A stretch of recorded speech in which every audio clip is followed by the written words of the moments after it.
This is Katrin with Disability Rights New York. Welcome to our podcast, Empire State of Rights Closed Captioned. We are here to bring you information on the most relevant topics regarding disability rights and advocacy. Today we have Shauncy, a previous client of DRNY. She's here to discuss her DRNY story. Hi, Shauncy. How are you doing today? Hi, I'm good, thanks. Thank you for the introduction. Can you tell us a little bit about yourself? Yes, I can. I'm a full-time student majoring in finance with a minor in economics. I'm a senior and I'll be graduating in December of 2019, and I am hearing impaired. I've worn hearing aids since I was about 5 or 6 years old, and I was born with a hearing impairment. Now, why did you initially contact DRNY? I initially contacted DRNY because I had previously had an issue receiving accommodations that I was entitled to by law from the Disability Services Office and some professors at the SUNY college I go to. And I know how important it is to receive my accommodations and how much better I participate and do in my classes when I receive them. So to summarize why I contacted the DRNY is I needed help in ensuring I was being granted the reasonable accommodations that I'm entitled to, and as the school was not providing them willingly to me. Now, do you think the public is aware of these experiences for someone who is hard of hearing? I don't think the public is aware of this experience that someone who is hard of hearing endures. There's a misconception that because I wear hearing aids that I automatically hear everything that's being said in the classroom. And when in reality, when teachers turn and face the board or speak and ask questions behind me, when other students are participating, and if the teacher is speaking from different areas in the classroom, knowing I'm hearing impaired, which I've endured before, it makes it really hard for me to hear and make out everything that's being said without being able to lip read. And most of the time, important information is announced in class. For example, teachers will say, well, pay attention to this concept. It's going to be on Friday's exam. And that's never actually emailed to me or given to me in writing. Now, how was your experience working with DRNY? I had a really positive experience and a great experience working with DRNY, specifically working with Christina.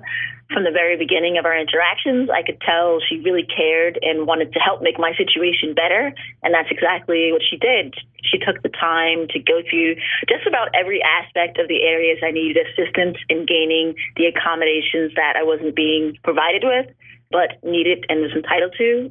She helped me form a plan and executed me receiving them. The help from DRNY and Christina has considerably positively improved my academic learning experience. Now, Shauncy, if you're comfortable, can you tell us specifically about some of the accommodations that you were able to get for your education? I feel like there are members of the audience who maybe may not know what accommodations are available to them. Yes, certainly. Some additional accommodations that I wasn't aware of before that I started asking for was flexibility scheduling exams, preferred seating in the front of the classroom, preference to online class options. And this has really been really big for me and helpful to me. And just kind of explaining, if your reason for online classroom preference is due to your hearing impairment, explaining that if this option is available, it will give you equal access to the course. I think it's important to request written correspondences of information from professors when important information is announced verbally in class, and that will kind of help them hopefully remember to provide the hearing impaired student in writing the important things that are said in class that might not be written on the board. And how has this technical assistance provided by DRNY improved your overall educational experience? The technical assistance provided by DRNY improved my educational experience because I now know what to ask for, how to ask for it, and how to ensure the assistance and accommodations I need are provided to me. For example, I'm entitled to a front seat as a hearing impaired student in my classes. Even though this is true, I've had professors that have ignored that accommodation, even after I've reminded them. After this experience, I've learned to self-advocate for myself and how to stand up for myself in all the right ways and reach out to the right people to make sure I'm being properly accommodated for. I know there's nothing wrong with going to the disabilities office, for example, and requesting that the accommodations I need and following up until it's taken care of. So after your experience with DRNY, would you recommend us to others? And can you tell us why? I would highly recommend DRNY to others, largely because of the positive experience I've had. DRNY gave me the knowledge to succeed in a more productive way. For example, my GPA has increased from low 3.0s prior to me contacting DRNY to now I'm at a solid 3.7, and I'll be graduating with high honors being properly accommodated for and being a self-advocate for myself now has only helped me be more productive and do as well as I always was capable of doing. I just needed the right circumstances. So you talked a little bit about your journey as a self-advocate after working with DRNY. What prompted you to become a self-advocate, and what skills did you develop to help you in the future? To be honest, I didn't like how I was being treated and that my 504 plan accommodations were being bypassed and dismissed. The skills I developed that will help me in the future are I am much more assertive now, and essentially I ensure that I receive the help I need by taking all steps and procedures necessary. And why is it important for others to become self-advocates? What advice would you have for others who wish to follow the same path?